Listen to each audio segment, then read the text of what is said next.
What's going on, guys? Tyson here. So I gotta be honest, when I heard Dynamite was doing a Ben 10 comic, I wasn't sure what to expect. You know how licensed comics go sometimes. They either try too hard to be for kids or they go the other way and get all edgy for no reason. But I read issue 1 and here's the thing that caught me off guard. It actually feels like someone took the Ben 10 I remember and just let it breathe. Like they didn't force it to be darker. They just let the natural stakes feel real. We open in space again, same as the preview. The Overlord is back. Big rocky guy, golden armor, glowing red eye. He's looking out at a star, talking about how the universe is just land to take. And he's been searching for something called the cosmic spark. That's the Omnitrix. He calls it a weapon. And he's not just flying toward Earth the slow way. He tells his crew to open a trans-dimensional rift.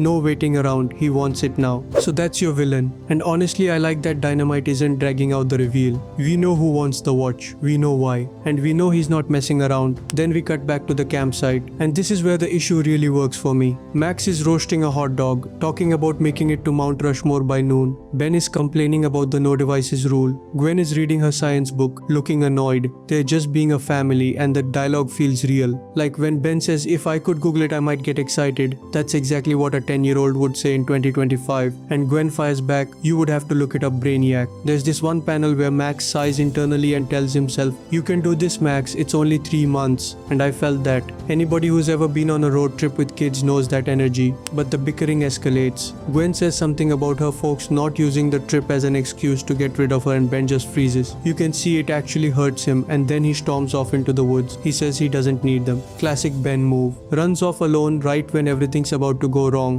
Meanwhile, we cut to a military tracking facility. Some operator is watching a bogey on the screen, says the energy frequency isn't even on the spectrum. And then we see it, the meteor, the pod, whatever it is, streaking through the atmosphere. So while Ben is lost in the woods complaining about Gwen, this thing is coming right at him, and then it hits. The explosion is huge. Gold and yellow energy everywhere. Ben gets thrown through the air, skids through a hedge, lands in a ditch. He says, okay, I'm okay. But that was very not cool. And that line, I don't know why, but it reminded me of when I was a kid and I'd fall off my bike and try to play it cool. Like, yeah, I'm fine, but that hurt. That's Ben. He walks toward the crater, and the Omnitrix doesn't just sit there waiting, it reaches out. This green energy vine thing comes out of the pod and latches onto his wrist, and Ben's reaction is pure panic. He's screaming, trying to shake it off, yelling no no no no no, and then it locks into place. He looks down at this green band with the X symbol and just says, oh come on. I love that. He's not excited yet, he's annoyed. That's Ben. Then the military shows up. Tanks, truck, soldiers with night vision. They're sweeping the woods, and Ben's hiding behind a tree watching all of this, and he just goes, oh man. Like of course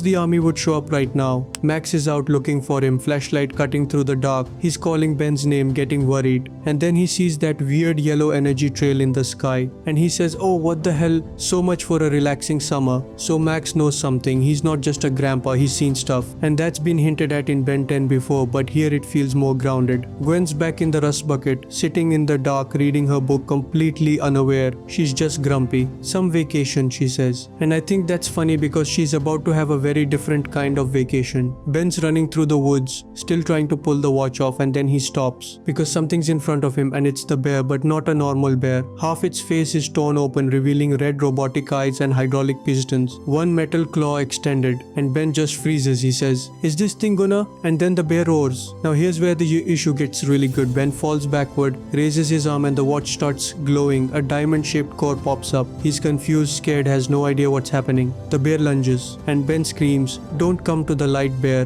which is such a Ben thing to say. He's trying to reason with a cyborg bear, and then the green energy explodes, and he transforms, but it's not clean. He doesn't just become 4 arms and know what to do. He's screaming the whole time. His body is mutating. His arm turns into this red rock mass. His eye glows orange. When it's done, he's this huge red alien with 4 arms, and he looks down at himself and says, what am I? The bear attacks, and Ben 4 arms grapples with it. He pries its jaws open, slams it into the ground, and there's this great line where the bear tries to bite his face, and he says, this isn't my face. He's still Ben. He's still making jokes while fighting for his life. But then the watch times out. Green energy crackles. He shrinks back down, and he's human again, sitting on the ground, dizzy, completely vulnerable. And the bear is still coming. He slams the watch, yells at it to work again, and it does. But instead of 4 arms, he becomes Heat Blast, this living fire thing in rock armor. And he's even more confused. He says, what happened to the big freak with all 3 arms? Am I on fire? The bear lunges again, and Heat Blast panics. He throws throws his hands up and just unleashes this massive pillar of fire. The bear gets blown back, singed, and runs off into the woods. And Ben's left standing in the middle of this scorched clearing, looking at his hands, and he says, "This is too crazy, too dangerous." Meanwhile, the soldiers find the clearing. They're shocked by the damage. One of them says, "What in the holy hell happened here?" And Colonel Rosum is on the radio coordinating the search. He says whatever this is, they need to find it and neutralize it before things escalate. Max is still pushing through the woods, winded, holding his side. He says figured something like this would happen eventually, just not this soon. So he knows more than he's let on. And then we cut back to space. Vilgax, green-skinned tentacle face, sitting on his throne. His ship picks up the Omnitrix signal and he grins. He says they'll track it, send an operative warp there immediately. Whatever primitive species has the weapon has no idea what's coming, because that thing, the Omnitrix, is the key to ruling the universe. So that's issue 1, and I'm actually excited. The art is solid, the writing feels right for the characters, and they're not rushing.